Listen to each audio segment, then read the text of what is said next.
everybody, and welcome to episode 14, I believe, of Twitch Tales Cartographer. Where did we leave off in the last episode?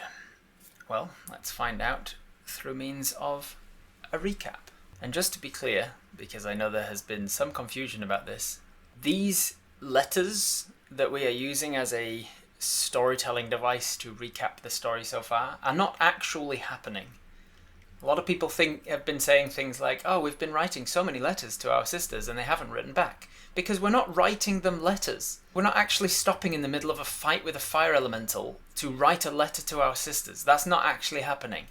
It is a plot device, not even a plot device, it is a narrative device for me to explain to people who are watching the latest episode what is happening in the story so far. We're not actually writing these letters. We might be writing letters to our sisters in our downtime and such. We might be recapping the day's events, but they are not taking place at the time that we are writing them as a recap.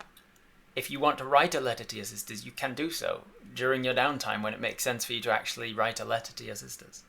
So I am imagining that yes, you are writing letters often to your sisters to keep them up to date, but not during the time that they happen, like in the middle of a fight. Understood? Good. Menaki, Maya, I have so much to catch you up on. In case my previous letters haven't arrived, I haven't received a reply from you, so I'm not sure if they've been arriving or not. I arrived at Drenwheel with no major concern. It was a bit weird to be on a boat. But I arrived in Drenwheel. I met with the Cartography Guild and they sent me off to map the Drensar Swamp. I quickly discovered it was not a task for one person, not to be done easily anyway. It was very dangerous. It seems like ever since a dragon in the area, an apex predator known as the Hunter, went missing for some reason, it kind of disrupted the hierarchy of the entire ecosystem. And monsters are moving around and challenging one another. I got attacked by a living bush, and then I met some elves. I was told when I reported that to the guild that the king of this land, King Damon, he requests that any information regarding dragons be reported to him directly. I set off to the capital to report to the king that the news that a dragon had gone missing. On the way I encountered a hill giant, and I was a little scared at first, but I realized that the giant was scared also. It became clear to me that it was an adolescent, maybe even a child, and it was just frightened and looking for something to eat. It might have been stealing from a local farm because I noticed a mob of farmers angrily chasing it down. I managed to persuade them to, instead of killing him, take him on board and train him. Maybe he could be a guard for them, guard their farms, in return for just a little bit of food now and again. I arrived at the capital and enjoyed the sights. Honestly, you've never seen a city so large. I went to a library and a bathhouse and had a good evening. And the next morning I went to the palace. It was even larger, even more spectacular. They had a lot of rules I had to follow about how I was to address the king and such. But I presented my findings and he agreed that the task seemed too large for one person. So rather than waste my time and my journey here, he tasked me with another cartography job to the north. There was an area of the world that they call the Death Plains. I know that sounds dangerous and, well, it was. Between the capital and another large city, mostly dwarven, called Stanhon, there was a path that merchants used to take, but they can't really take it anymore because it got too dangerous. So I was to map it out and see if it was viable to reinforce it. It's an area that's heavily influenced by the fire plane, and so there's lava and fire storms and hellhounds and monsters of all kinds. I ended up encountering some creatures I'd never met before, some sort of rock, fire, magma elemental crab-like creatures. I was able to run away from them. After many hours, I made my way through the Death Plains and arrived in Stanhon, where I put together the final touches of my map and my report, delivered it to my guild, and they sent it off to the king. I hope he likes the job that I did. I feel pretty proud of the work I put in. The king had also tasked me with a secondary job. There's a small hobbit village a town called Whitfield, and the area north of that, there's another area known as the Lesser Death Plains, a smaller version of the ones I just passed through. He wants an area around there mapping as well. Apparently the king is rather worried about orcs coming down from the mountains, and so part of my task was to map the foothills of the mountains around Woodfield and see if there's any possible way that the orcs could be finding a way down through the mountain path. While I was in Steinhorn, I talked to a dwarf who told me a little of the history of the orcs. They live up in the mountain range, the Drenwheel Ranges, and every year or two they make an attempt to come back down through the only way they know how, which is through Steinhorn itself, but they're never successful. Apparently, a long time ago, the dwarves moved the orcs up into the mountains and closed off the passages using stone shaping and magic and landslides. The only viable path down through the mountains is now through Steinhorn, and it's a very defensible city. So it's my task to see if the orcs have managed to find some other way down. Well, when I arrived in Whitfield and started asking the locals about this sort of thing, I believe I inadvertently started a bit of a rumour mill. They like to gossip, the hobbits, and my questioning about orcs suddenly started off a chain of unfortunate rumours about orcs coming and a bit of panic, perhaps. I also heard from them that there was a local farming family called the Bucketheads who hadn't been seen lately, and their farm is in the foothills of the mountains. I felt it probably wasn't coincidence, so I went out to investigate, and on my way I got attacked by some griffins. Maya, I know you have been fond of griffins for some time, but I have to say, when you see them in person and they're attacking you, they're a lot less majestic and a lot more scary. They were clearly starving and very desperate. Normally griffins don't hunt on the flatlands, and they hunt up in the mountains and the foothills, so something had driven them to extend their reaches a little further. And what that something was became a little more clear when I saw how badly injured each of them was. There was a gouge carved out of each of them almost with surgical precision. One was missing a limb, another missing a tail, one of them was missing a huge chunk from its back. They were badly injured and desperate. I managed to turn them on each other, and when they feasted on the one that fell, I was able to get away. I'm sorry if my handwriting's bad. I'm writing this as I run towards a barn. I hope I can get away.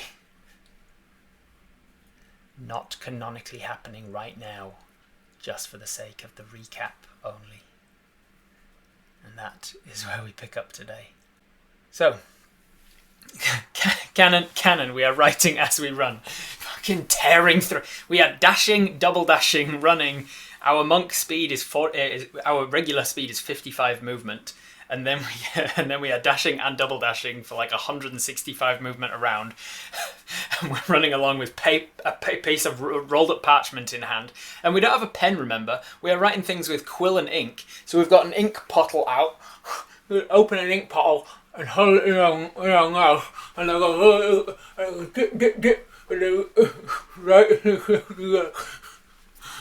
As we're just shaking the drips of ink off. We're mind drafting it. It's totally doable. Look at our dexterity. Exactly. If anyone could do it, you look at. That would be a dexterity. That's the sort of thing that I would go. That's a 30 dex check. To see if you can write legibly while tearing ass through the undulating hills of a hobbit farm. Okay, the real reason our sisters never write us back, they can't read a word we've written, we're always just scribbling shit on a page. Haven't you heard about mental writing? Yeah, we're mentally writing even that is pretty bizarre to think about. Like you've just escaped for your life and you're running for safety, trying to find some cover, and you're thinking about, what am I going to write to my sisters? Like, maybe focus on getting safe first, huh? Okay, so as you are running for your life over the undulating hills of this hobbit farmland towards the farmhouse that you hope is in this direction, you crest over one hill, and sure enough, you see this path begin, and you see a signpost for Buckethead Farm, and in the distance, you can see some farm buildings. I will say that there are two buildings that are somewhat equidistant from you, but they are not immediately next to each other. There's a bit of distance between them. Not like a massive amount of distance, but there is some distance between them, enough that you will have to make a decision. Are you going to go towards the barn, or are you going to go towards the farmhouse proper? Farmhouse being the place where the farmer and his family would probably live. So barn or farmhouse. Let's say thumbs up for barn, thumbs down for farmhouse. I'm gonna have to put this to a poll. This is too hard to call by visuals alone. Chat is panicked and indecisive. That's not like us at all. Up for smaller enclosures in the house. There might be a cellar in the house. Which of the locations has a mailbox? We run to the farmhouse just to quickly write a letter and put it in the mailbox. Okay, with 69 nice % of the vote, we have decided we're going to go to the farmhouse rather than the barn.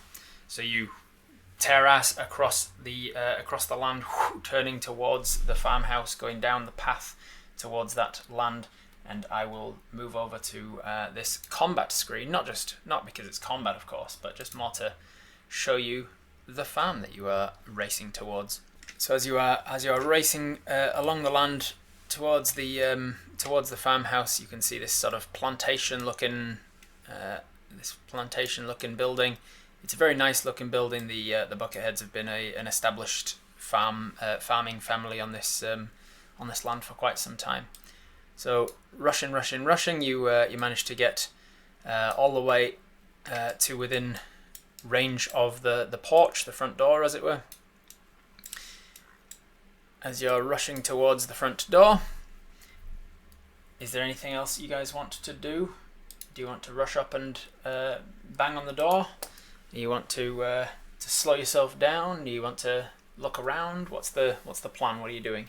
What's the foremost on your mind? If I was a farmer, I'd be terrified if a giant bear walked into my house. Kind of reverse Goldilocks.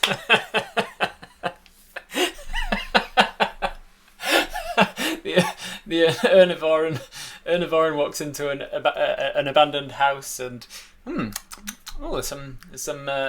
there's steak and chips on the table. Oh, this is a bit cold though.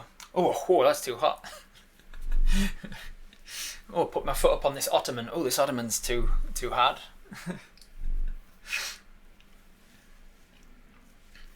All right, looking around, are the griffins chasing us? 100% not. They stopped to eat their friend. They were starving for food. They had no need to kill you. They stopped chasing you as soon as the other one died. You've run, and you've managed to escape any immediate danger. Check for signs of life. Well, looking at the house as you approach and slow your sprinting to a jog, you can see that it is closed up. There is no open window. All of the curtains are drawn closed. You don't see any sign of life per se. There's no one out on the porch. There's no one in the farms. There's no one tending the fields, and it is middle of the day on a weekday. So there probably should be people out and about if there were people around. Slowly, quietly, start checking for alive things. Slow down and knock. Listen to noises from the house, signs of the owners. We have time to look, use predatory patience, do a perception check. Probably smart there. Sneak up on this gazebo. Do we hear anything? Alright, lots of people saying look around or listen. So we are going to use a feature down under your species features called predatory patience. You are not proficient in perception checks, but you do have advantage on perception checks if you take an action to stop and listen. That's a nat 20. Do we want to keep that nat 20 on our perception check? Yeah, I think we do, right? It's a good start. A good start indeed. What would they be farming in such a hot, arid climate? We are no longer anywhere near the Death Plains. The Death Plains are the only place that is influenced by the fire. As soon as you are out of them, It cuts off almost boundary-like. You're back into the climate of the UK, that sort of climate, and it is early spring. It's the first week of spring, I think, so it's relatively cold. So they probably aren't farming anything at the moment. They would be getting the farm ready to plant things. Okay, so looking around and listening carefully. You stand up on the porch, you use your predatory patience, you take a second to to allow your own heartbeat to just slow down. Take a few deep breaths, use some of that monk training to really just reground yourself. You see that it is a 2-story house with a very large floor plan. It's definitely locked up with the curtains all drawn. You can tell that it's quite dark inside as well. There's no light shining through the gaps in the curtains or anything. With a 20 on your perception plus 3, so you're at 23 perception, you can hear that there is scuffling movement inside. There are footsteps of something moving round. And with a nat 20, I'll say that you can even tell that it is some sort of heavy creature. Some sort of heavy set creature. Sounds like a bipedal creature moving around in there. Maybe even a couple of them. Carrying that perception over with a nat 20, carrying it over, you'll also see that there are dusty footprints on the porch. So there is large boot prints that seem to be made from some sort of rock dust or like a very fine powder, very fine sand that are like tracked up and down these steps, quite a few of them, like several days worth of people traipsing up and down with very dusty footprints right up to the front door and out again. Do orcs wear boots? Probably. Most creatures wear boots. Most creatures that aren't you or animal folk. So there's a lot of rock dust on the steps. You can hear that when you stop to listen,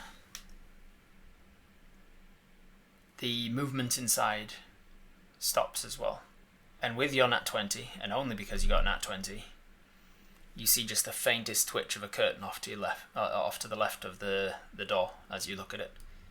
Do the footprints continue in the earth? They do a little, but it has not been. Let's see actually what's the weather like. Maybe it's raining, maybe it's not. It's not currently raining. Hasn't been for a while. Probably rained like a couple of days ago, so it's soft earth, but it's not like mud. So it's not the easiest to track. That would be a separate roll now that you've spotted the perceptions for like broad things. You'd now be looking at investigation or survival if you want to like track footprints and stuff. Surprised if it's orcs, being that they were savvy enough to close the curtains. Maybe move away from the house a bit and wait. Might be the farmers hiding away from something. Now, normally, Redal, with you saying something in quotes, I would just say it in character. But I know a few of the neurons are also of the mind of like, don't engage yet. So I will, before saying anything, I will put it to a vote of you guys as neurons. What would you want to do? Do you want to call out to say something like Redal suggests of, I'm not here to fight, there are dangerous animals around, I'm looking for shelter? Or do you want to just back away? Do you call out to somebody inside, or do you back away? Are you quiet, are you not quiet, are you cautious, etc.? Are you sneaking around? So let's just say thumbs up, thumbs down on do you say anything? Do you call out and say I'm not a threat? Do you acknowledge that there is somebody inside and you know that? Or do you keep silent? So thumbs up, call out, thumbs down, stay quiet. We need to figure out what's inside before we call them out. Fair enough. Very overwhelmingly no, we are not going to call out. A few yeses coming in now. But definitely still in the majority of no, we are not going to say anything. You stay quiet for now. You think about calling out and you think, actually, I don't know what's inside. Let's get safer distance away.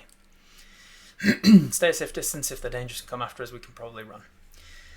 Are we close to the mountains here? Yes, you're about half a day's walk from what would be definitively mountains. Maybe less than that. Well, at your speed, definitely less than half a day. So we back away from the house a little bit. What is your intent then? Are you going around? Are you sort of investigating the back of this house, or are you going over to the barn now? Or are you going towards the mountains to see if there's a path that they would have used up and down? What are we thinking we will do? Stealth over to the barn and hide. Sneak around the house, see if we can see anything else. Loiter casually. Any cracks in the building we can look into? You could potentially look around and see if you can find a crack in the curtains. There might be one. Okay, well, looking for a path won't take you that much time, so we'll just quickly tackle that one at least. A lot of people wanting to, one way or another, be stealthy about it, so I will start with just rolling a stealth check to see how well you can just be stealthy. You are proficient in stealth, as you can see in your features, so you have a proficiency bonus of 3, plus your 4 from dexterity. That's a 7 onto your stealth check. 10. 10 plus 7 is 17. 17 is a very good stealth check. So you do your best to pretend like you're walking away. You go up to the porch, you think, well, you make it look like you're thinking, there's, it's all locked up, nobody's home. And so you turn around and you walk away, and once you walk down the steps, you cautiously kind of go quiet with your movements. You walk out of line of sight of the front of the house, the window where the curtain twitched. You think, I'll get out of line of that, and as soon as you do so, you slow your movements down entirely, and you start looking around a little bit more. You do definitely see, now that you're round the side of the house, you can see that there is a small stable, like a personal stable. There's a much larger barn, obviously, that I've mentioned, but there's a much smaller stable just for a singular horse or two for getting around, so that they don't have to go all the way out to the barn to get their horses when they need to ride somewhere. The horses are both gone from this little stable, and there's a lot of movement in the dirt around in front of it, like a cart or something has been hitched up and then unloaded and what have you numerous times. There's lots of churned up earth from wagon wheels and horse hooves and such. And there is a path that leads from the house directly towards the mountains. How many creatures could we hear? More than one, hard to tell. More than one, but the you can definitely tell that there was at least one quite heavy creature. Is there any splintered wood on the door frame? Not on the front door, there wasn't. Keeping an eye out for possible cover, yeah. There's definitely no griffins heading your way. They are feasting on another griffin corpse for the next while, I would say. Can we tell where the tracks lead? They lead to here, to the house, and then back towards the mountains, or from the mountains, perhaps. As I say, if you want to know specifics, you'll need to do an investigation or a survival. Is that what people are wanting to do, it looks? Can we tell where the tracks lead? Any signs of struggle? Lots of footprints. Alright, people are wanting to investigate these footprints a little, see if you can pick up any more information on it. So we will go back to the dice cam and we'll do an investigation check. You're not proficient in investigation, so it'll just be a +1 for your intelligence. Let's use the Robert Hartley dice. Bam! Nat 1, let's not use the... No, it's a 7 actually. 7. 7 plus 1, that is an 8. Still not the greatest for the Robert Hartley dice. With an 8 investigation, you don't pick up on anything I haven't told you already. Lots of footprints, lots of horse prints, lots of tracks, definitely been used in the last few days. You don't see... I will give you so that you don't see any blood or anything. We could climb up onto the roof, see if we could hear something up there. There's a possibility they're still in there hiding. Where did the wheels lead? Towards the mountains. We could stealth over to the barn. How tall is the field? How tall is a field? Not tall at all. They don't have anything planted. It's like you've just come out of winter, so there's no crops planted. Where do the tracks lead? Are they the same boot prints we saw on the porch? You can't tell with an 8 investigation, unfortunately. Sneak over to the barn. Stealth over to the barn. Alright, most people saying stealth over to the barn. There are a few people saying let's follow towards the mountains. The barn is a hell of a lot closer, so we'll do that one first. You with an aim to kind of banana around and head towards the mountains, perhaps, you at least say I'll head by the barn first, I guess. As you are heading over in that direction towards the barn, you can get a bit of a distant glimpse back at the rear of the house. You can see that, much like the front, all of the shutters are closed, the curtains drawn. There are windows in the upper and lower floor of the back of the house, and there is a back door. I'll give you a perception check from here, but you didn't specifically go to the back, so I'm not going to give you the advantage or anything. Just you are looking from a distance, and that's a nat 1 on the other Robert Hartley dice. Sweet. So this set of Robert Hartley dice that comes with 2, they roll a 7 and a 1 guaranteed. You cannot tell from this distance whether the back door is damaged in any way. But you head over to something, you turn around to have a look at the back door and something goes in your eye. So you continue on towards the barn. As you approach the barn, you do notice that there is damage to the front of the barn, though. There is like an open, an eerie kind of a hole for owls and things to roost, to nest. And there is definite like wooden damage around that. The structural and the splintered wood, like something large has pushed its way through and back out again, and there's lots of claw marks around this large hole in the top of the barn. What's more is the front door of the barn is hanging off. One of them is hanging off of its hinge. It's still attached on its bottom hinge, but the top hinge is missing entirely. Does it look big enough for the griffins to get in and out? Barely. Yes. Does it look weathered or fresh? It looks fresh, like fresh damage. Do we hear any noises from inside the barn? Well, as you get closer then, let's do another predatory patience. You stop, you slow down. You get advantage on the... 10 on both. You get a 10 on both dice there. I really need to try and do something about this camera not being as zoomed out as I want it to be, so that you can actually see both dice at once. With a 10 plus your 3 from your perception, with a 13 you can tell you can't hear any movement from inside, but what you can see with the 13 perception now is that the damage done to the top hinge on the right hand side door seems like it wasn't smashed or clawed at or hit with any sort of bludgeoning weapon. It just seems like it's been carved out, almost surgically. Just this large section about 6-7 feet wide that is just carved out from where the hinge would be and is just missing. And the door has, obviously the weight of the barn has then broken the bottom hinge as well. Okay, can we yeet back to town and bypass the griffins, let them know we shouldn't stay and engage anything here? Was it smashed away from the inside or outside?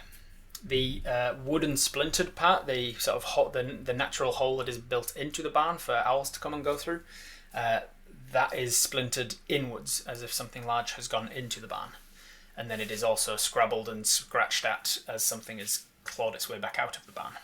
Are dragon claws sharp like surgical utensils? Potentially. You don't know anything about dragons, really. Like negative space, same as the griffin's injuries. Yes, very much like the griffin's injuries. We do not need to go inside the barn. Look back towards the house. Maybe someone came out by now. Looking back over to the house, you can't see, I'm going to carry over that nat 1. You can't see anything from this distance from the house. Can we climb up and peek through the hole? You can just straight up look through the very gaping wide open barn door if you wanted to. It's like, and you can do that from a distance. This is way over our pay grade. We're messing about in things that should not be.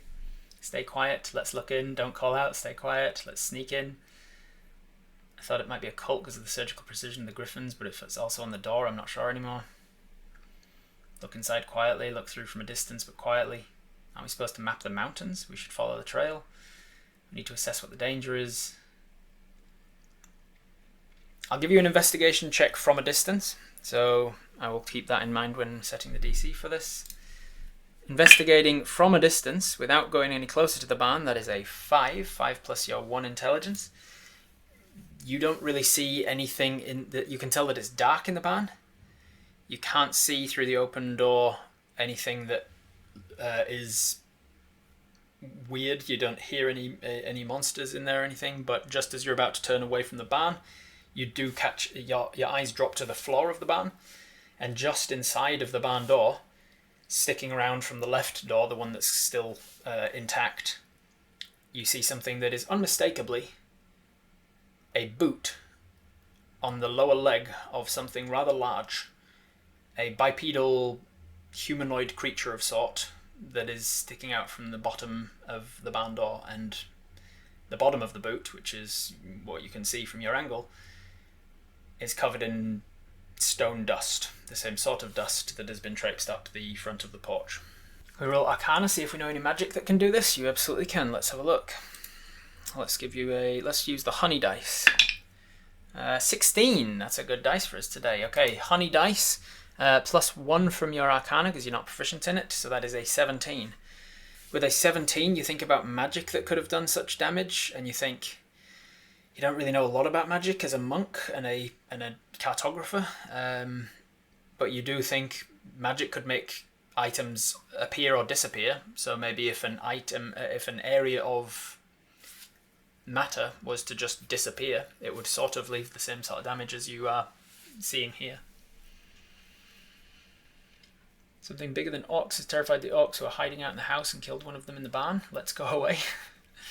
Like the owner of the boot is lying down or standing around the corner. Oh, lying down. Definitely lying down. It's the bottom of the boot is facing you. Is it a boot and half a leg? It's a boot and the lower part of the leg that disappears behind the door. You don't know if the leg is attached to anything or if it's intact or if it's severed. You just see the bottom half of the leg before it's out of sight behind the door. Stone dust, like what someone might get on their boots from walking through the mountains. Yeah. Might be a stone giant? No, not that large. Like your size boot. Larger than a hobbit.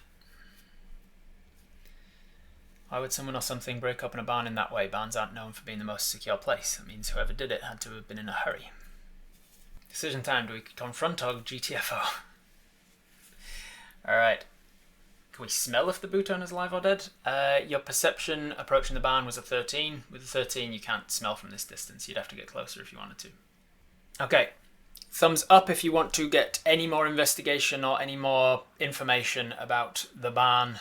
What's happening here, anything inside the barn, the creature that's behind the door of the barn, any of that. Thumbs down if you do not want to get any more information about that stuff. If we don't warn the townsfolk about what's out here, could be a bad thing. It's definitely more yeses than nos, but not by a long way. You are definitely feeling, so Noodle is definitely feeling the trepidation of going like, something is dangerous here. And so you are very carefully and quietly and slowly moving towards the barn to get a little closer look. You are all the while trying to do that predatory patience, see if you can smell blood, see if you can smell death, disease, decay. That is a 3 on one dice or a 3 on the other dice. So I think we'll take the 3 plus your predatory patience of 3. Today's episode brought to you by the number 3.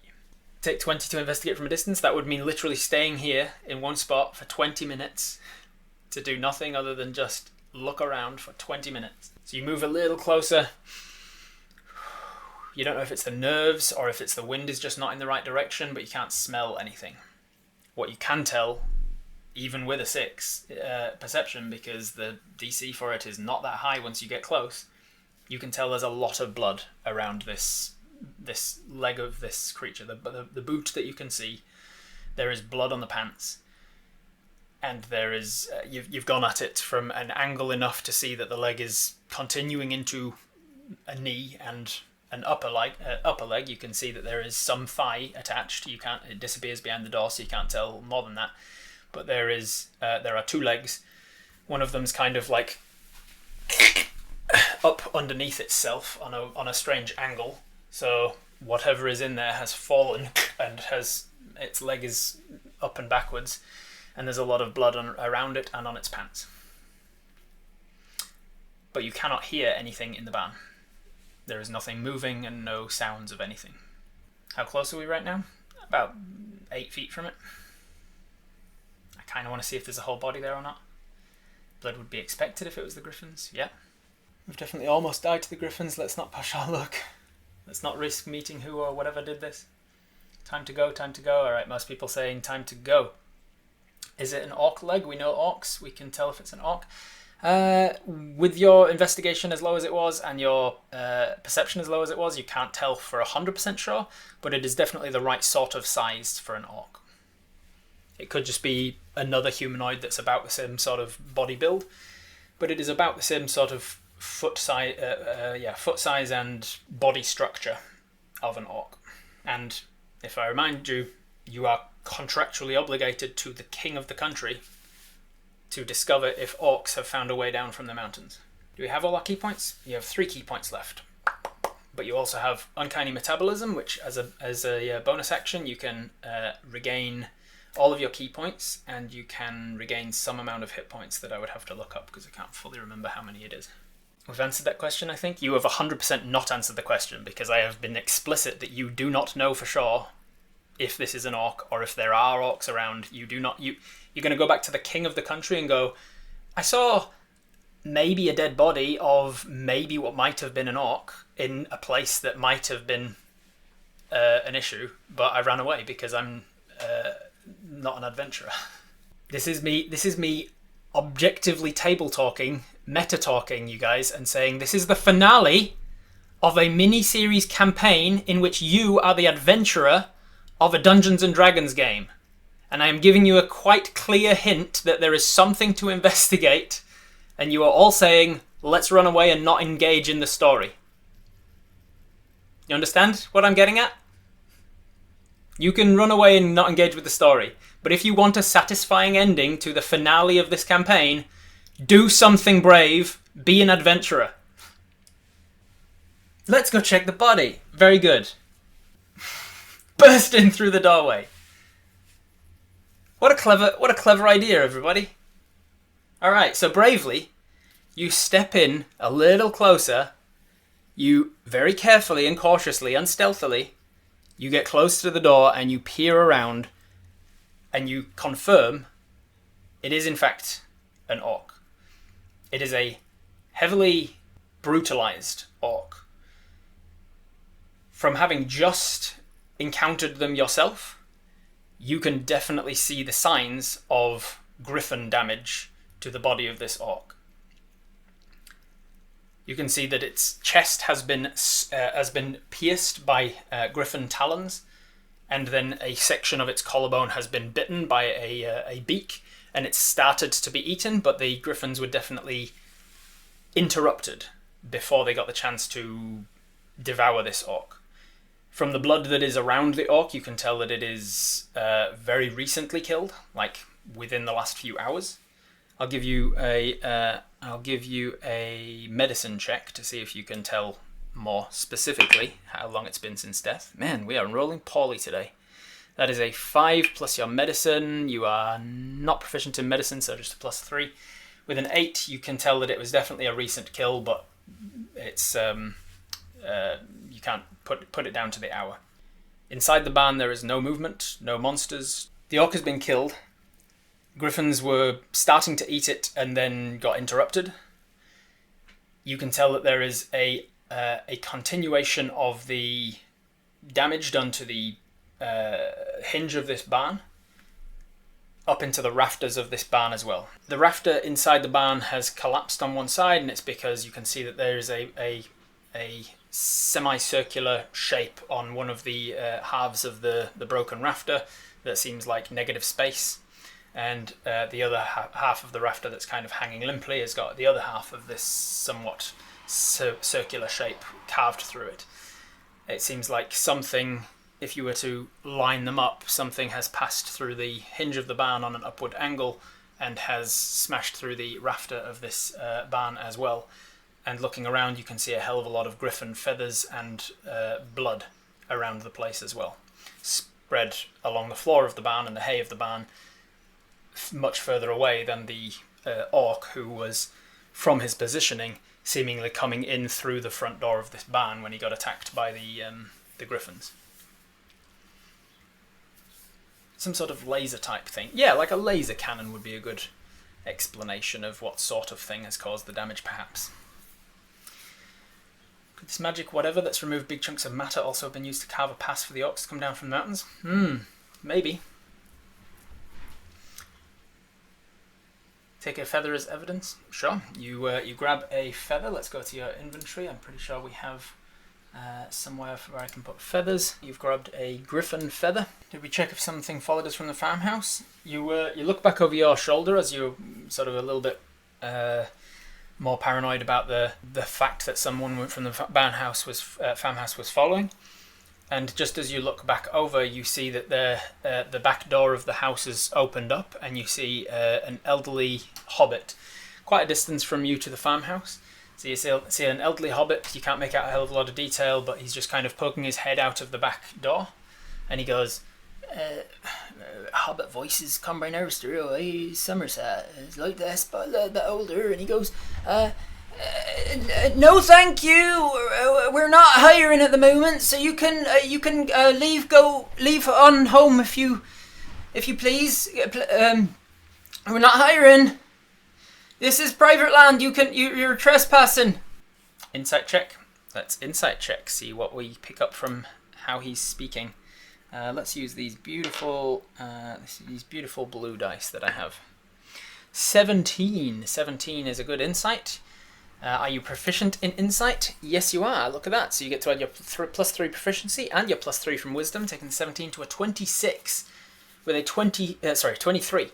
With a 23, you can tell even from this distance, without reading his face, you can tell from the words alone and the quavering of his voice, he is terrified. There is unmistakable fear coming from his voice, and he is trying with his words to get you to leave the farm as soon as possible. I just came from the village. They asked me to check in on you. Oh, no need for that. We're fine here. Go home. Go back. Tell them we're fine. Tell them not to come. We're fine. What's happened over here? Nothing. We're just changing the barn. Go home. You're trespassing. Do we do the leave and stealth back combo? Is he being held hostage? With a 23, that is a very real possibility. You figure from your insight. Act like we agree and we're leaving. Let's slip in that they expect us back any minute. Yeah. I wasn't meant to be staying long. The people in the town are expecting me back any minute, so I better get going then. No worries. I was just wanted to check, but you're obviously okay. We're gonna leave now. Let's give you a deception check here. Deception. Let's stay with that blue dice because it rolled well. You've got a +1 to your charisma, and you are not proficient in deception, so just straight +1. That is a 2. That is a 2 on the dice, so a total of 3 deception. Do you want to use either your... Oh, this reset because the computer all shut down, so these shouldn't have reset. You have a hero point and 2 lucky clover points for a reroll. Alright, so we are going to use one of the lucky points to reroll this, like so. So we reroll from the 2 into a 1. One of these days when we do a Twitch Tales campaign, you guys are going to create a character that's good at lying. But today is not that day. Today is not that day. We are going to use the 2 instead of the nat 1, because when you reroll, you can choose either roll in my games. So you get a 3 deception. This neuron's bad at lying, so it checks out. Yeah, that's fair enough. It's my dice curse. Hey, I used the same. I rolled the really nice dice. This was one of the ones that was gifted to me. This is a fan's gift to me, and it's beautiful dice. And I rolled it, and it was a 17. And I was like, "Hey, you're on a hot streak. Let's go." And then it was like, "Nah, psych."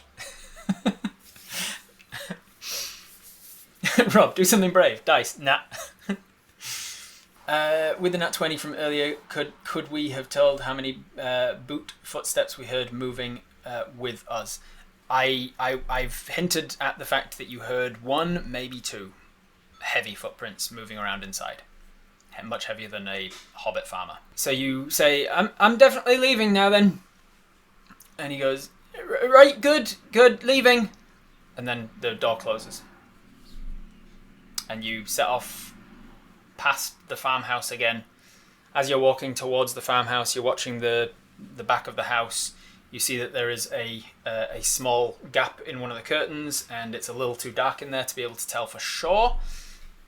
But you're pretty sure somebody or something is watching you through the gap in that curtain, not fully trusting that poor deception that you are actually leaving. I feel we could subtly ask for hints about where his kidnapper is. If you can think of a way to do that, Della, I'm all ears. I'd love to pretend that we're concerned about the building damage instead of him, but we're no good at deception. You've got a +1 to deception, so theoretically you're 5% better than the average person at deception. We try to walk convincingly. You walk past the house a little bit. You walk past the front of the house, and unmistakably through your side eye, you're not great at perception, but you take a second to just like pause and listen and just like look, use your peripheral vision to really focus in. And unmistakably, one of the curtains is drawn aside a little bit from the front. As you've moved around the front, somebody's watching now. They didn't buy your fake deception at all. They definitely think that you're staying around, and so they're watching you from the front. You go up and over the hill until you're out of sight of the barn, out of sight of the farmhouse. Now you have an option. You could genuinely move back to the village and tell people there's something going on.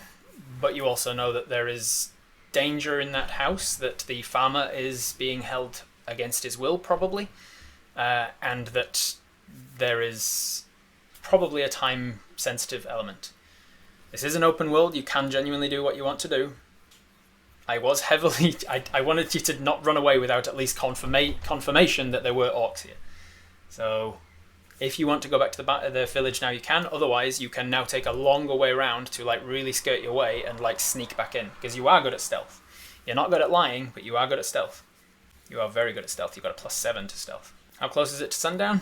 Not close at all. It's about noon. It's about midday. The hobbit farmers are not the backup we need. No, the hobbit farmers from the village will not be very good backup. Can we sneak back and take out the orcs systematically? You can certainly try. If that's what you want to do, you can definitely try. You are very athletic. Well, not very athletic. You have a -1 strength, but you do have a very good dexterity, so you would be able to sort of parkour your way up onto a porch roof or something if you wanted. You can see that there is like a balcony around the outside. There is like a staircase that leads up to the front door. There are pillars as well. You can definitely find some other way up and around. You could try and sneak around, use sort of distance to your advantage, hide behind trees and things. You could even potentially find some farm animal and like move alongside behind a cow or something. There's lots of ways you could try to sneak back to the house if that's what you wanted to do. You could go around, like skirt all the way around until you're basically level with the side of the house, and then just use your monk speed to just like get as fast as you can, cover the distance so that you're less likely to be seen. Some cool monk stuff. The footsteps have boots on, so it's unlikely to be griffin feet. The dusty footprints, that is all but guaranteed that there is orcs coming and going up the front porch of this house, because I confirmed that when I said it's the same footprints you've seen from the boots on the dead orc. Use the wind potion on the chimney. Remembering you have a wind potion, very clever. You have a gust of wind. Blow out the windows. We could try and do some recon, see how many orcs there are. One at least. Another one's already been taken care of. One has definitely been taken care of. You don't know how many are inside the house, but you heard one, maybe two. Very hairy, bearish cow. I mean, you could be a Highland goo. I like going in the roof too, but we can't be seen.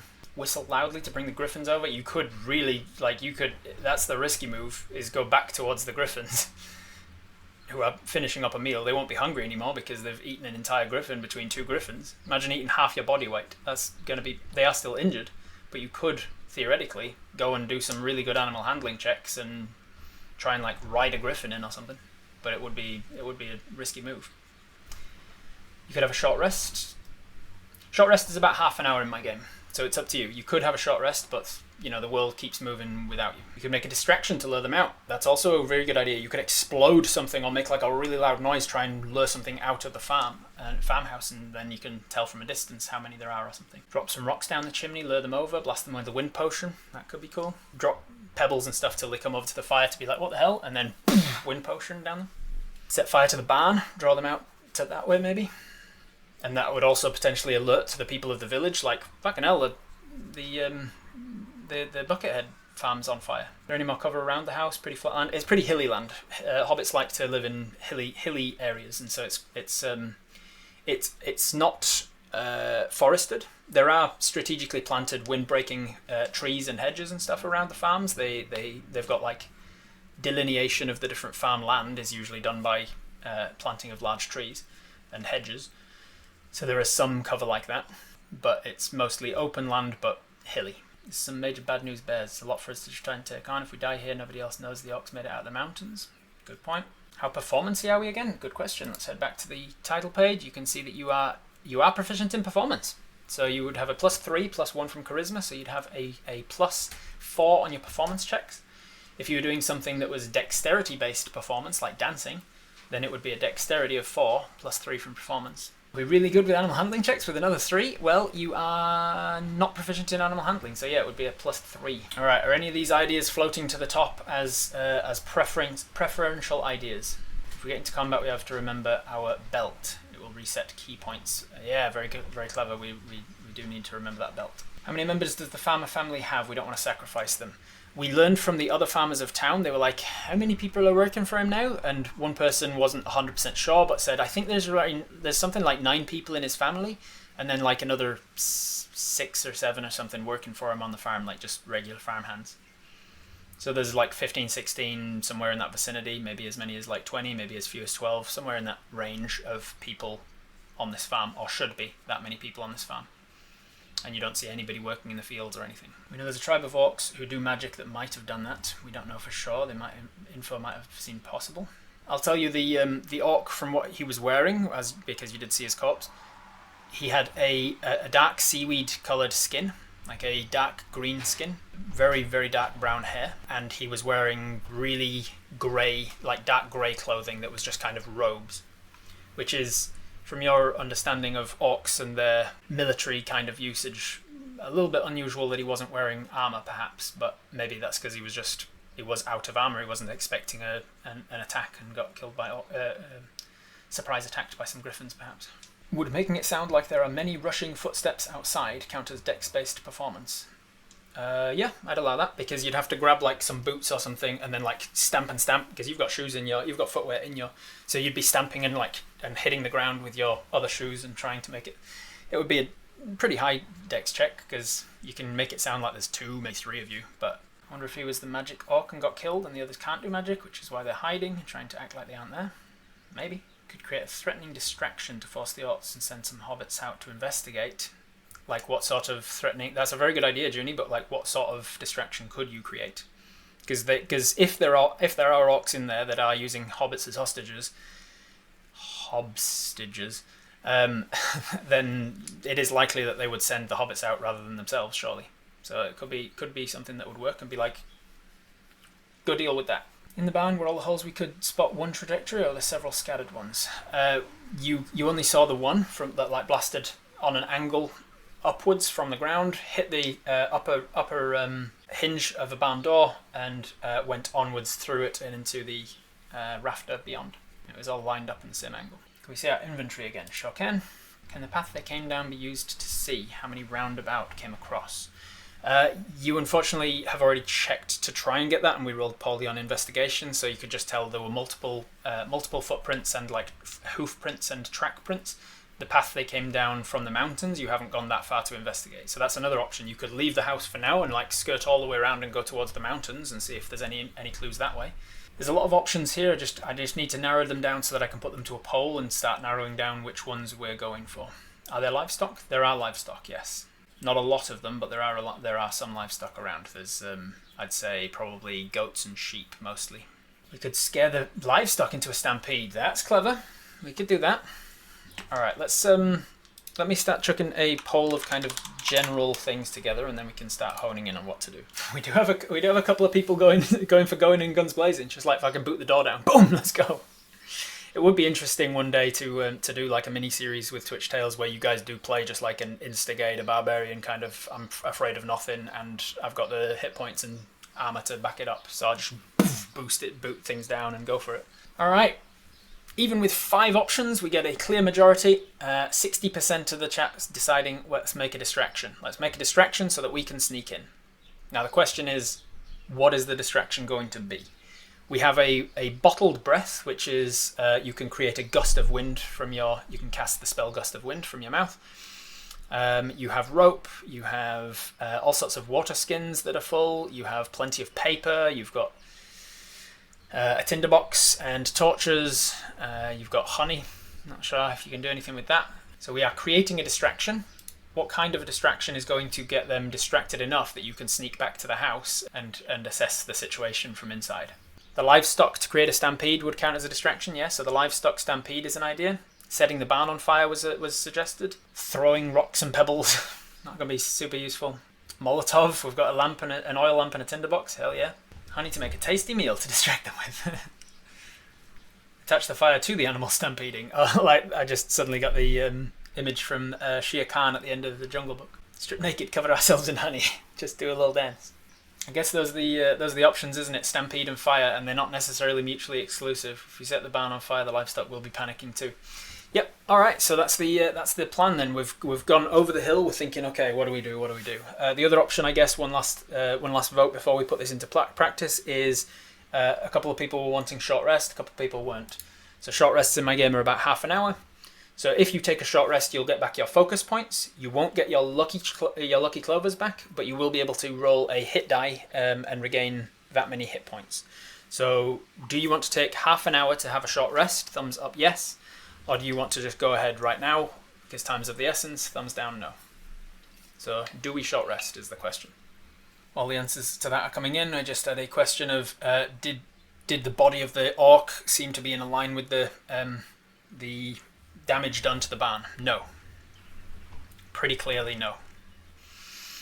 Like the orc seemed to have opened the right door of the barn and walked in, and he was just inside of the door where he had fallen and been devoured. So the griffins attacked him on his way into the barn, it seems, and the damage done to the barn was from the outside of the door.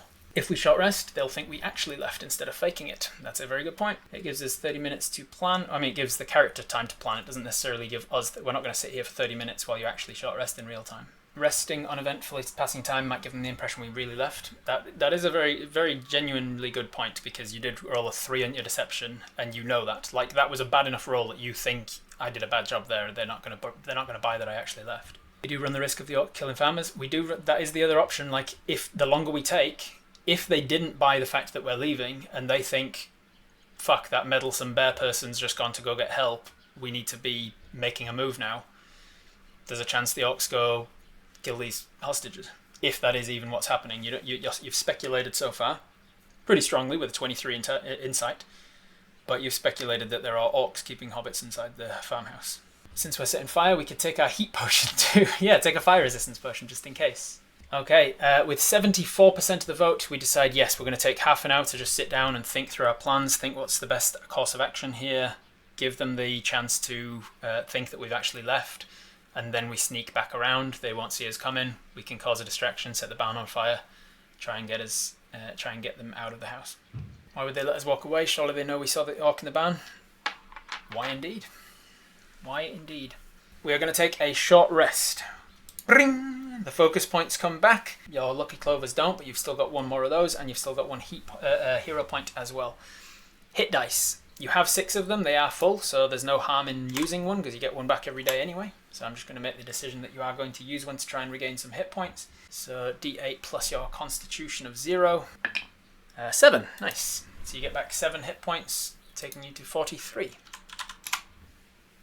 So you're not too far off your full hit points. So you're feeling pretty... Oh, remember our necklace. What does the necklace do again? Remind me? It doubles the number of the dice. Awesome. So 7 becomes 14. Man, that necklace is powerful. And we get back all of our hit points. So we are back up to full hit points, and with all our focus points, we've got pretty much everything we need to go into this battle fresh, except for the lucky clover, which only recharges at dawn. After a half an hour to sit down and meditate, you think, okay, going back to the farm is going to take a little bit of time. Going back to the village, rather, is going to take a little bit of time. There's only hobbits there, and they're gossipy, like, washerwomen and stuff, so it's like, that's not going to be all that help. I could go around the local farms and, like, one at a time try and find farm hands and big, strong people and just tell them what the problem is, but, like, I think I need to deal with this myself. And you stealth your way back around, taking a long route round, like staying out of sight of the farmhouse, going the sort of a big banana bend around it, past the livestock, trying your best to sort of coax the animals to come in with you so that they can panic when they get close to the barn. And I will roll you first an animal handling check to see how well you are corralling the animals, the livestock of the farm to come close enough to panic and become a distraction. That is an 18. Nice. 18 on your animal handling check. Plus 3 from your wisdom is a 21.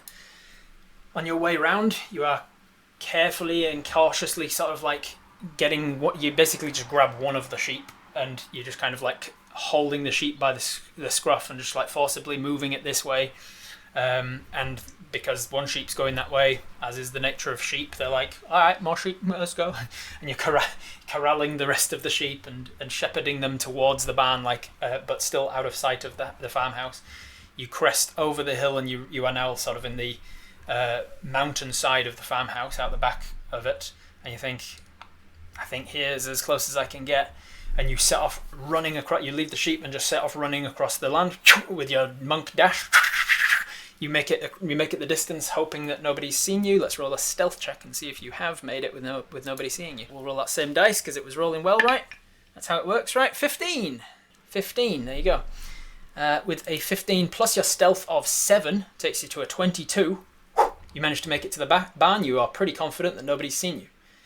With your tinderbox and your oil lantern, it takes no time at all for you to oil the place up and get the hay pretty doused, and you are ready to set the barn on fire. Do you want to do anything with this orc's body before you set the barn on fire with him in it? Appropriate to roll the wooden dice for the fire check. Burn, baby, burn. Take a shoe. A lot of people wanted the shoe for stupid reasons. So you take off a shoe. Maybe this will be your evidence that there was orcs in the area, because you take an orcish boot. You unlace his boot. You take the boot off. Have we searched the body? You haven't. No. As you are taking the boot off, I will notice that he is conspicuously absent of weapons or armor. In the boot, I'll say, is a boot knife, like just a personal kind of cut your meat with it kind of knife that could be used in self-defense as like a dagger, but it's definitely like a small personal like hunting knife or whatever, not necessarily a weapon per se. A secondary weapon, I guess. Cut off an ear. Is Noodle the type to cut off someone's ear as a evidence that there's orcs around? He does have tusks. He's got very long tusks. Like with him being dead now, you can see his face is kind of like pretty easy to get close and see. Very dark seaweed green skin, dark brown hair, almost black, and his eyes are kind of like semi open, just kind of like off to the side, and you can see that they are pretty black. They're pretty dark eyes. Most people say no, don't cut off an ear. It doesn't feel very Noodle to do that. We can sketch the scene. We could sketch the scene. Yeah, I'll say you quickly enough. You get your parchment out. You quickly just take a very rough sketch of the thing. You're very good with sketching, so it doesn't take you very long. Is there a visible endpoint of the laser beam trajectory somewhere on the ground, or just wall door rafter? It seems just wall door rafter. Search the orc's body for possessions. What would this orc have on them? They don't have possessions. You check their pockets. There's nothing in there. There's maybe like a half-eaten piece of jerky. So you grab an orc boot. You chuck it in your bag, and then with the tinderbox, you light the barn up and you set off running again. You head over the hill, and you head around the herd of sheep that are now sort of like amassed on the top of this hill just by the barn and the farmhouse. And from here, you just start shooing the sheep towards the barn fire to try and like cause as much stampeding chaos as possible, because if you can shoo them that way and then they get closer and they're like, oh, farm, they'll scatter and they'll get all chaos. So we'll do one more animal handling check. I'll give you advantage because of your intimidating presence, your species feature here. You are trying to. I'll give it Actually, I'll make it intimidation rather than animal handling, because it makes more sense. You're trying to intimidate the sheep into just being like, go that way. You bear raw in their general direction. A nat 1 on that, but I believe it is intimidating insights that gave you proficiency and intimidating presence that gives you advantage on it or something. No, one of them gives you a passive insight bonus. So thankfully, you are passively intimidating enough that we're going to ignore that nat 1. We're going to take your passive, which would be 5 plus your modifier, which is 4, so 9. I'll use the 9 passive. It's not the greatest to get the sheep going in the direction you want them to. They kind of scatter a little bit before going over the hill. But the fire itself is definitely starting to burn, and the barn is taking alight very quickly. Thankfully, I also already rolled for the weather today, and it was not raining, so also that helps. I also rolled to see if it rained yesterday, and it didn't, so it's been dry for at least a couple of days. You now set off around the front of the barn, hoping that the back of the barn is going to start getting their attention. They're going to start looking towards the back, and you've caused yourself enough of a distraction that you can sneak in through the front, ideally. So you head back around the barn, back around from the front. You head back around from sort of the back of the barn. You rush over to the side of the house here, hopefully not being seen, carrying on that 22 stealth, I think it was, from before. You head around the front and you sneak around the porch, as it were. Now, question to you guys, as the one controlling Noodle. Are you going to... is your intent to sneak in through the front door? Are you going to smash in a window and go in through the front? Are you going to go up onto the top level and go in through that front door? Are you going to try and climb all the way up onto the roof and go in through the chimney? You have now created the distraction. Now what? Second floor. Most people saying let's go in the second floor. It's less expected. Easily enough, you go in through the second floor and you approach the front door. The front door, as you get to it, it's been locked. You kind of expected that because they're clearly not going to hold hostages in there and then keep the doors unlocked, if that is what's happening. So now that you're on the second floor, what do you want to do? You want to try and break in the door? You're going to try and you're going to try and pick the lock. You do, if you look on your inventory, you do have thieves' tools. You have thieves' tools. Going to try and pick the lock. All right. So using the distraction of the fire, you can now hear. Now that you're up against the door and you're listening with your predatory patience, you take a second to listen. We'll give you a advantage on your perception check here with a +3 to it. That is a 5 or a nat 1. Holy shit, come on, it's the finale. Stop nat 1ing, fucking hell. 5 + 3, 8. You can't hear that much movement inside. There is definitely now scuffling of stuff, and you can hear voices going... But with an 8, you can't really make out words, you can't make out voices too much, you can't make out how many people. So instead, you just think, well, hopefully that's the sound of distraction, and you roll a Thieves' Tools check. You are proficient in Thieves' Tools. Under Tools there, you can see Cartographer's Thieves and Brewer's Tools. You have learned how to pick locks from your time as an urchin on the streets, so you are going to add a 3 from your proficiency, a 4 from your dexterity, and you're going to get a 7 to the Thieves' Tools check. That is a 4. A 4 + 7. Thankfully you're proficient in Thieves' Tools because the DC was 10, so 10 is like a basic DC for a basic farmhouse or something, and it's not like it's locking up a jewellery box or something. It's a relatively easy lock to pick. So because you are so good at it, even though you are rolling relatively low, you do hear the lock click, and the door swings open. Immediately inside you can tell it is dark in here.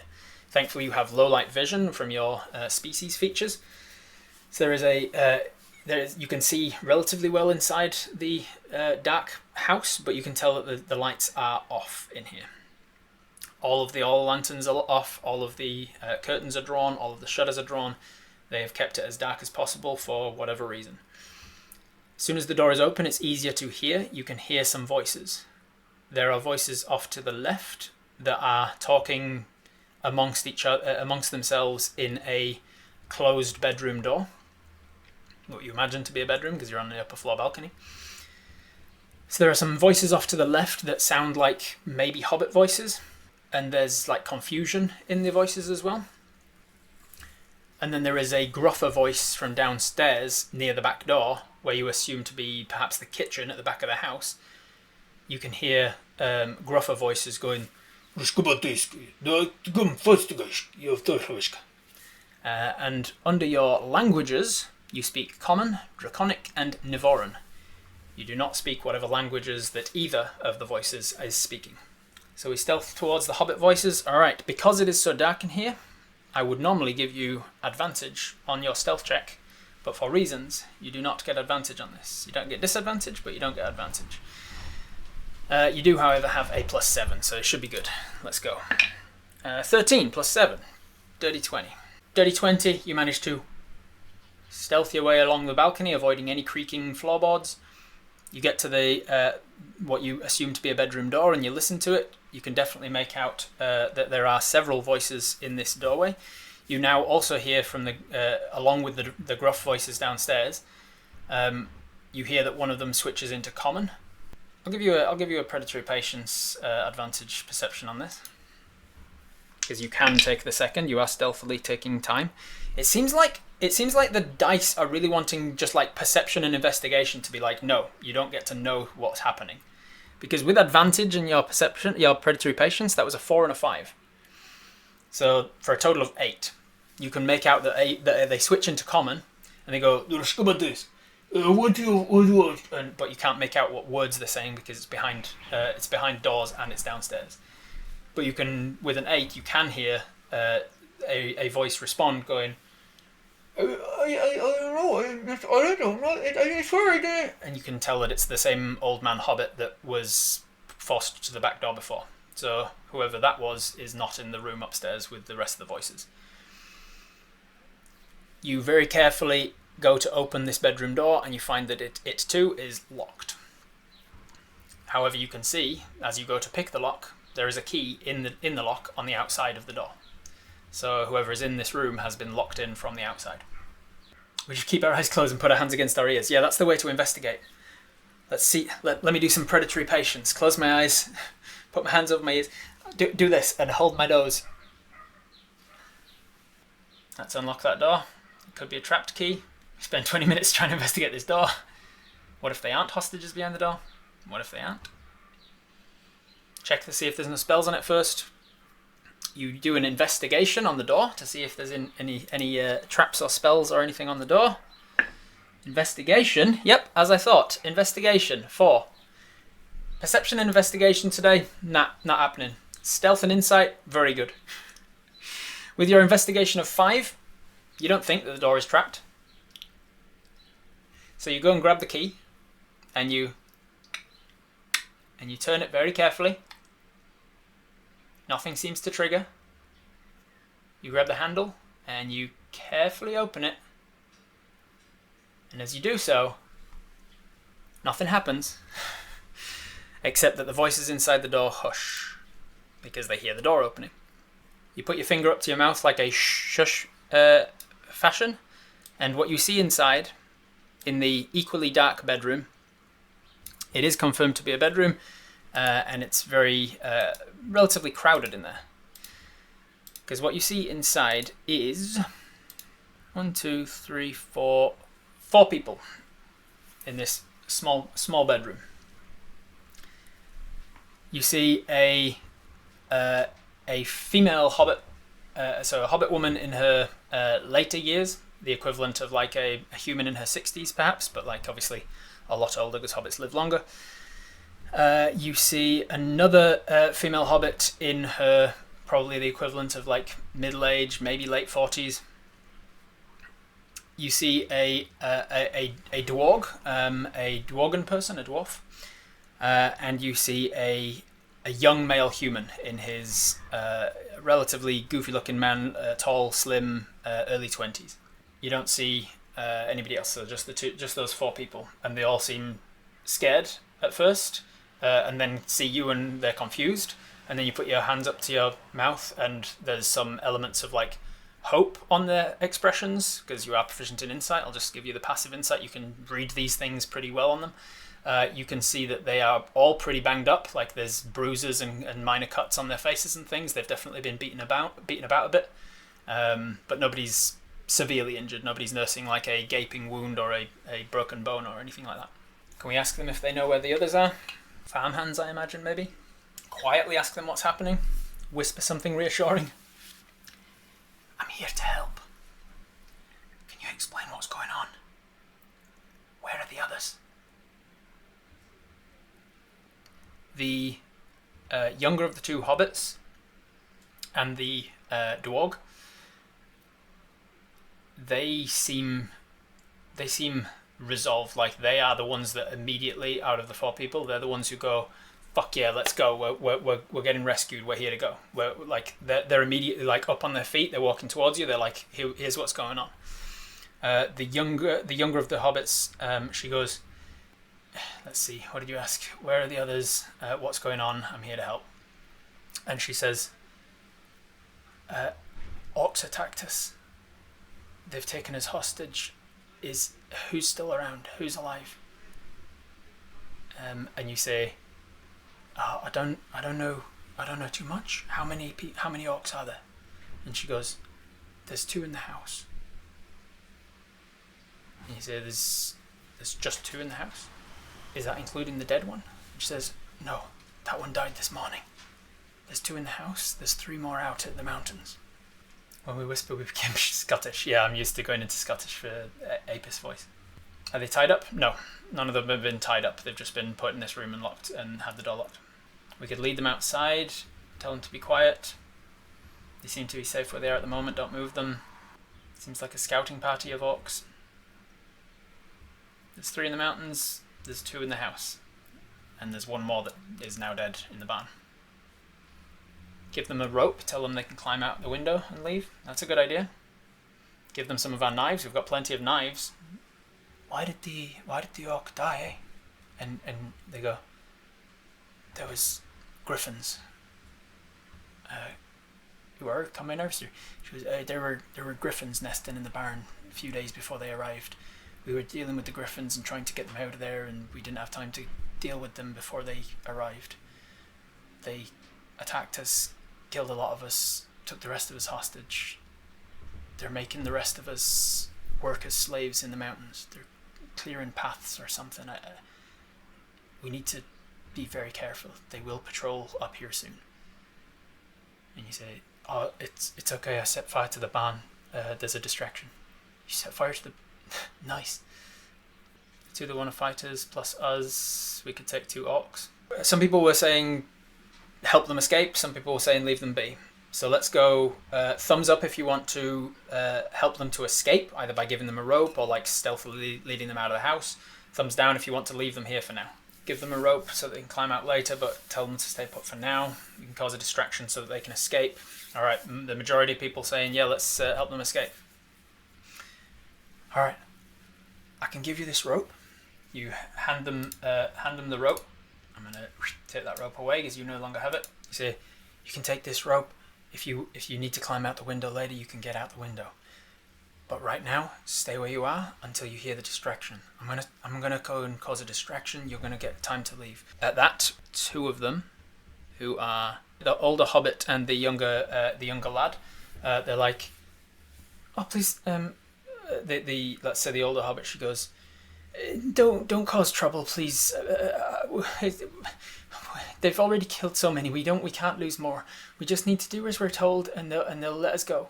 And the younger lad goes, yeah, please don't cause trouble. They've got my mum. Do you know where they are?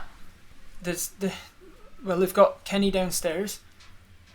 Kenny's downstairs with them. And then Elwyn's locked up somewhere else. Why would they let you go? Well, they've said if we do what we told, they'll let us go. I'll give you an insight check for a reason. Insight 10 plus 6 is 16.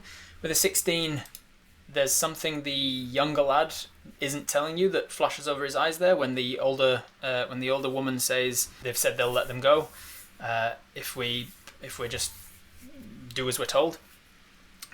The younger lad kind of looks like he's wanting to say something and can't find the words. He comes across as very awkward. He's kind of like a bit lanky and gangly, and he holds himself like he's trying to make himself smaller. You turn to the lad and say, listen, hey, what's your name? He goes, my name's Quentin. You say, Quentin, I can't help you unless you're fully honest with me. He goes, my mum taught me Orcish when I was younger. I've been able to hear some of the things they're saying, and when they're talking to us and not in, they don't think we can hear them. They've said that they're not gonna let us go. At that, the dwarg says, I mean, that's settled it for me. I'm not going out no fucking window. You give me one of those knives on your belt, and I'm coming with you. Whatever this distraction is. This dwarg looks resolved, and with your passive insight, you can tell that from what they've said, the orcs have killed some people on this farm, and this dwarg is not looking to go down without a fight. You flick a knife from your belt, you've got a lot of them, and hand it over. Say, what's your name? And they say, my name is Dev. This is Francine. They rather point to the younger of the two hobbits, and then they point across to the older hobbit and says, that one's Carrie. Francine also holds their hand out, wanting a knife. If you've got a spare one, you do, because when you started as a monk, you start with daggers, and when you chose the street urchin, you also start with daggers, and then you also have natural claws, so you don't really need to use your daggers all that much. So you just like hand out these two daggers. You grab two other daggers and hand them out towards who you've been introduced to as Quentin and Carrie, the ones that are less keen to fight, and they don't take them. They're too scared, it seems. So with two people willing to fight, not necessarily the best fighters, they are probably farmers, but they are willing to fight and ready to go down fighting because of what the orcs have done to their family and friends, it seems. What do you want to do? What's the plan? Rush down to the kitchen now and start a fight? Don't underestimate farmers, especially farmers when you've murdered their family. You take the other two daggers that the other two don't want and you hand them over to the others and say, always good to have a spare. So they take two daggers each, why not? Let's start going in towards the other orc voices.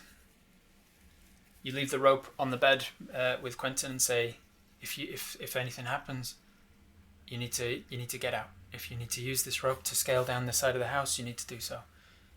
You said they had your mum. Where's she locked up? And he says, oh no, she's not locked up. She's one of the slaves that they took to the mountains. How many did they take to the mountains? There's, there'd be 8 of them that they took to the mountains. And you mentioned that someone was locked up here? Yeah, Elwyn. She's they are an elf, an eldra. And orcs don't like elves, so they've been using her as sort of a punching bag for keeping themselves amused with what they're doing to her. Right, and where's she locked up? The cellar, I think. What weapons do they have? Whole time listening out for if they're coming. You don't hear anything, you're just kind of hearing voices from the kitchen. Well, they don't really have weapons. They just kind of make them. And the dwarf says, they're using shadow magic. They can summon weapons just out of nothing. And whenever there's darkness, they can appear elsewhere in the darkness. So like they can teleport? They can teleport around the darkness, yeah. You've never heard of orcs being able to do that sort of thing. Immediately you walk over to the curtains and whoosh, open the curtains up, let some light into the room. What's your intent? You're like, right, that's all I need to know. Let's go kill these 2 orcs, or what? Off to kill orcs. All right. So, bringing out a dagger yourself. I mean, you probably don't need them with the claws, but hey, you've got at least a throwing weapon now. Need to light more than just the room. You need to get the hostages to make noise like it's a fake fight, and then jump the orcs when they come up. That's a clever idea. We could do that if that's what you want to do. Okay, let's make it a thumbs up, thumbs down situation. Thumbs up is try and lure the orcs upstairs, like make some noise commotion here, like the hostages are fighting, and then jump the orcs when they come into the room. So thumbs up to go upstairs, thumbs down is go downstairs and try and get the drop on them in the kitchen. Or somewhere downstairs. Do we have a torch or anything that gives light off? Let's have a look. You have low light vision, so I don't think you carry torches for any reason. Oh yeah, there they are. You've got torches right there. Yes, you do have torches. Majority, not a unanimous decision, but a majority saying yes, let's lure them upstairs. Let's light up the upstairs first, open all the curtains in the rooms. it's full on daytime, the curtains are open, the room should be lit. The room you're currently in is very much brightly lit, but the corridor and everything outside is obviously still dark. I think we should bring light with us and attack. Cut the curtains. If we're luring the orcs to the hostages, they need to be armed even if they try and stay out of the fight. Give them knives for self-defense. You take out a knife and you force it on Quentin and say, hey, I'm going to make some noise up here, like you guys are fighting. The orcs are going to come up to tell you to knock it off. I'm going to take them out. And we're Scottish now, I've decided.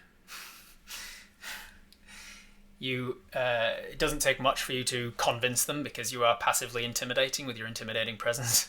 You're just like, look, do as you're told. And more than persuasion, it's intimidation. You're just like, you need to do, this is what's going to happen, do it. So you hand these knives out. You poke your head out of onto the banister, the upper floor, the balcony, and around the foyer, and you're listening out for noise. You don't hear the voices of the orcs anymore, so it seems like they've come to whatever conclusion they were coming to, and so it's now or never essentially. You rush out onto the landing. You start opening the curtains on the landing. You rush to another door. You open it. It's not been locked because there's nobody being kept hostage in there. You open the curtains in that bedroom.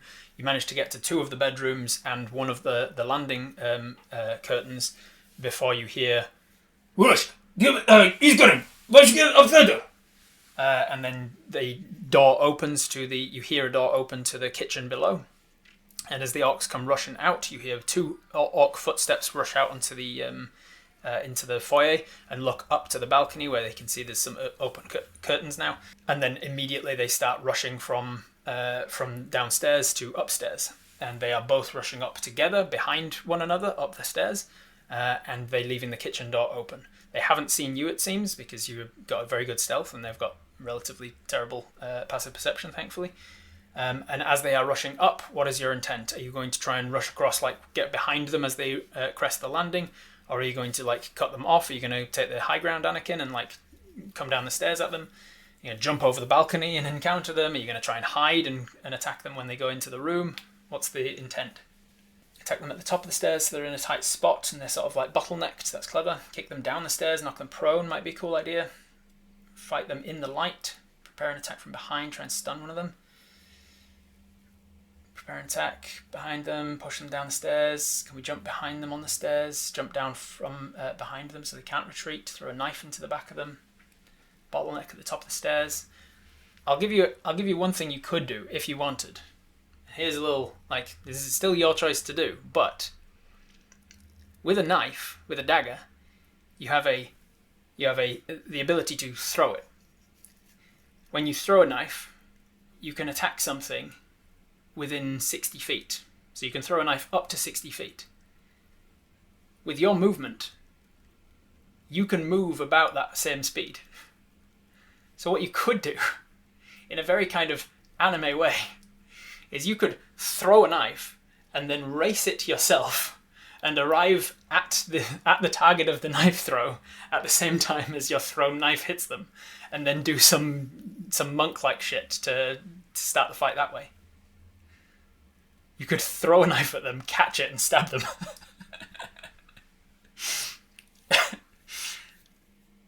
Oh, dice, please. Okay, so because they haven't seen you, I'm not going to give them a surprised condition, but I am going to give you advantage on this attack. So you whip out one of the daggers that you've got left, and you throw it at the guy at the front as he's rushing up the stairs with the intent to throw the knife at him, get to the top of the stairs, and like Spartan kick him down and push him into the other guy and, start the fight that way. So as you get the knife out and throw it, I'm going to roll you an attack with advantage.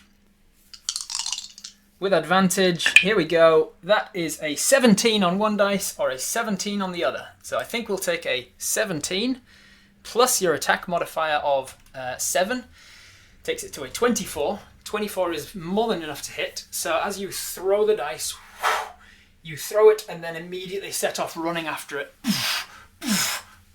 And we see you burst out from the right-hand bedroom along the balcony. The orcs are coming up the left-hand stairs, about to crest around the corner and into the bedroom. and as you throw the dagger, end over end, it's tumbling through the air, and then the camera kind of is going alongside it as this dagger tumbles through the air, and then as the dagger sort of like just is passing the screen, we see this bear, this profile of this Urnivoran just like rush into the side beside the dagger, catching up to the dagger, and then the camera kind of pans along with you as you draw level with the dagger and even just overtake it. And as the dagger strikes this guy in the side of the chest, you then arrive as well with a big old claw attack, and I'm going to give you an attack with a monk unarmed strike. And this is what's going to start initiative. Bullet time, but with knives. As you race your own dagger towards this guy, it hits him in one side. I'll roll the damage for that in a second. We'll hit you. We'll go into the unarmed strike as well, which is going to be a +7 as well, with a D8 +4. Let's go. This one is not going to be at advantage because it's not the first attack. It now knows you're there, obviously. So without the advantage, that's a 17. So all of the attacks have currently been 17. 17 + 7, another 24. You're very consistent with this one, it seems. You strike him for a dagger and an unarmed strike with a D8. So both of those are going to be a D8. That's this one, and where's the other D8? This one. That is a 2 and a 6 plus a 4 from each. So 2 plus 8 is 10, 16. That's 16 points of damage to the orc at the top of the stairs. That is 16 points of damage from the dagger and your strike. It is within the window of damage for the orc, and because it was a super cool move, I'll say that's enough to just straight up take out the first guy. The dagger hits on one side, spins them around. Your claw comes in from the other and just digs up through the neck and into the chin of this orc, this male orc, full-blooded orc, a very dark seaweed skin like the guy in the barn, jet black eyes, irises, pupils, the lot completely blackened, dark brown wavy hair pulled back into a ponytail, big tusks, and only wearing dark grey robe-like armor. As they were running up the stairs, they were just summoning smoke, despite there not being like darkness in the room with them. They just are able to summon this smoky, billowing smoke off of their arms.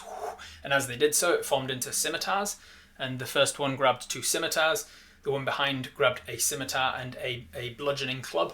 And they are both dual-wielding weapons as they get to the top. But once the dagger spins him out and then the claw goes up, you see the light just go out in the eyes. And immediately falls backwards down the stairs. As the male falls backwards, you see that there is a younger looking orc, a female. You don't know a hell of a lot about orc because you haven't had a lot of interaction with them, but you know that they mature at a faster rate than humans, and so she's probably like early teens in actual years, but equivalent orc years, she's probably like late teens in development. So she's still like a young orc. But you grab this first one, you knock him out immediately down to 0, and that is going to kick off initiative. And as we roll initiative, that's where we're going to pick up next time. Thank you very much for joining us. I'll see you in the last episode of Twitch Tales Cartographer. Bye for now. It's worth noting that when we do these on Twitch, we did 2 episodes at a time. So when I said next episode's the last, I mean it's the beginning of the last. There might actually even be 3 more. So I hope you're enjoying them. See you in the next one.